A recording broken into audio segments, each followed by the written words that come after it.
The European Union. It's on the news. It drives people for and against. Countries wanting to join and others to leave. But what exactly is the EU and why does it exist? Let us find out. The short answer is war. War brings death, wounded, destruction and economic recession. The end of major conflicts also allow the institution of new rules and treaties that regulate the relations between states, such as the Peace of Westphalia in 1648 after the 30 Years' War, the Vienna Settlement in 1815 after Napoleon's rule over Europe, the Treaty of Versailles in 1919 after the First World War, and the current international liberal order post-World War II with the institution of several international organizations like the United Nations, the International Monetary Fund and the World Bank. From 1914 to 1945, Europe was the stage for two bloody world wars. The consequences determined that the old continent was no longer a world power. The United States of America, together with the Soviets, were the sole competitors with those capabilities. In this critical situation, the European leaders saw the unity of the continent as the only way to both ensure peace and that Europe could still be a valid stakeholder in the new international system. The main priority? Reconciliation between France and Germany. The mutual sharing of the main natural resources under a supranational organization called the European Coal and Steel Community in 1951 was the key to initiate a binding friendship. The 6 ECSC members were Germany, France, Belgium, the Netherlands, Luxembourg and Italy.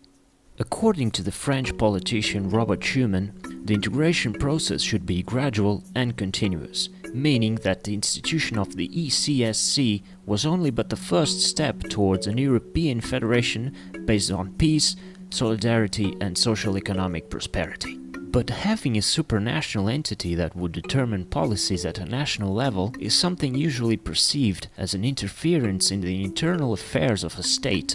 Fearing to lose parts of their sovereignty was precisely what caused the United Kingdom to stay out of the ECSC at the first place. On the other hand, it allowed the other 6 to remain more closely knit. With the UK out of the table, they tried to define a European political cooperation treaty that foreseen the necessity of adding a common European army to the already existing economic cooperation, but that failed to be ratified by France in 1954, sending the integration process back to the sectorial status.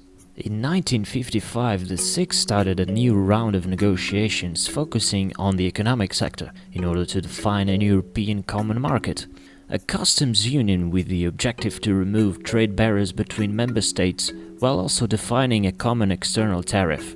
Implicit to this is the fact that the member states lose their capacity to define trade deals individually. Those deals would have to be formed multilaterally. The result of those negotiations led to the Treaty of Rome, founding the European Economic Community in 1957, a project aiming for a political union.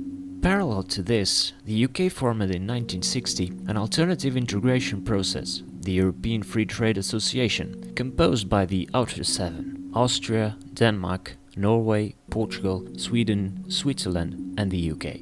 A free trade area differs from a customs union by allowing member states to keep an independent economic policy towards outside nations. As an alternative project, the EFTA was meant to show the EEC that you don't need political integration in order to guarantee peace and prosperity.